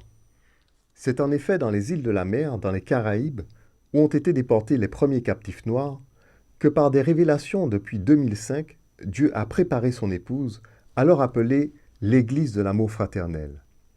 Elle a reçu la justification et le sceau des 144 000 le jour de ses noces, qui ont eu lieu en 2010, au terme des 2300 soirs et matins de Daniel 8, et qui lui ont été révélés en cette même année. Elle est représentée par la 6e église de l'Apocalypse, qui porte sur sa colonne le sceau des 144 000, qui est le nom du Père et le nom nouveau de Jésus. Elle porte également le nom de la Nouvelle Jérusalem, dont les dimensions révèlent le nombre 144 000. Celui qui vaincra, je ferai de lui une colonne dans le temple de mon Dieu, et il n'en sortira plus. J'écrirai sur lui le nom de mon Dieu et le nom de la ville de mon Dieu, de la Nouvelle Jérusalem qui descend du ciel d'auprès de mon Dieu, et mon nom nouveau. Je regardai, et voici l'agneau se tenait sous la montagne de Sion, et avec lui 144 000, qui avaient son nom et le nom de son Père écrits sur leur front. Les 3 noms qui figurent sur la colonne de Philadelphie, Philadelphie signifiant amour fraternel, montrent que les noces ont eu lieu. Le premier nom est celui du Père, Yahweh. Le second, celui de la Nouvelle Jérusalem, Yahweh Shama, qui veut dire « l'Éternel est ici ». On le trouve dans Ézéchiel 48, verset 35, mais il est aussi illustré dans Apocalypse, chapitre 21, verset 3. Et j'entendis du trône une forte voix qui disait « Voici le tabernacle de Dieu avec les hommes. Il habitera avec eux, et ils seront son peuple, et Dieu lui-même sera avec eux. »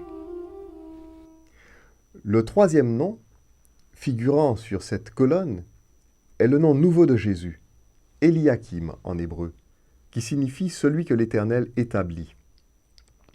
Il correspond à l'intronisation de Christ sur le trône de David. Eliakim est décrit dans Ésaïe 22 comme celui qui a la clé de David, celui qui ouvre et personne ne fermera, de même que Jésus dans la lettre à Philadelphie. Cette prophétie d'Ésaïe 22 et celle de la lettre à l'église de Philadelphie, dans Apocalypse 3, annoncent le moment de l'intronisation de Christ et des noces de l'agneau, 2 événements qui ont eu lieu simultanément. Outre le Cantique des Cantiques, le psaume 45 le montre très clairement. C'était d'ailleurs une coutume dans la Bible que le roi reçoive une épouse lors de son intronisation. Ton trône, ô Dieu, est à toujours. Le sceptre de ton règne est un sceptre d'équité. Tu aimes la justice et tu hais la méchanceté. C'est pourquoi, ô Dieu, ton Dieu t'a oint d'une huile de joie par privilège sur tes collègues. La myrrhe, l'aloès et la casse parfument tous tes vêtements. Dans les palais d'ivoire, les instruments à cordes te réjouissent. Des filles de rois sont parmi tes bien-aimés. La reine est à ta droite, parée d'or d'Ophir. Écoute, ma fille, vois et prête l'oreille. Oublie ton peuple et la maison de ton père. Le roi porte ses désirs sur ta beauté. puisqu'il est ton Seigneur, rends-lui tes hommages. Et avec des présents, la fille de Tyr, les plus riches du peuple, rechercheront ta faveur. Paul nous dit dans l'Épître aux Romains, chapitre 8, verset 19, « Aussi la création attend-elle avec un ardent désir la révélation des fils de Dieu. » C'est cette révélation qui s'accomplit au terme des 2300 soirs et matins. Ainsi, la véritable Église de Dieu, l'épouse de l'agneau, la Nouvelle Jérusalem, est une Église née parmi les descendants d'Africains mis en esclavage dans les îles de la mer. Elle porte ici-bas le nom Église des 144 000, nom qu'elle a reçu par révélation lors de son appel. Bien que formant un faible reste, qui a peu de force, elle n'en reste pas moins l'épouse de Christ, et partage déjà le triomphe de son époux qui part en vainqueur et pour vaincre. Voici, parce que tu as peu de puissance et que tu as gardé ma parole et que tu n'as pas renié mon nom, j'ai mis devant toi une porte ouverte que personne ne peut fermer. L'Église des 144 000 proclame que son époux est sur le point de venir la chercher en vue du festin des noces et invite les vierges sages de toute nation, toute tribu, tout peuple et toute langue à marcher à la lumière des révélations prophétiques que Dieu lui a confiées pour préparer un peuple à sa rencontre. Cette étude est le témoignage de son appel prophétique. Et l'Esprit et l'épouse disent « Viens », et que celui qui entend dise « Viens », et que celui qui a soif vienne, que celui qui veut prenne de l'eau de la vie gratuitement.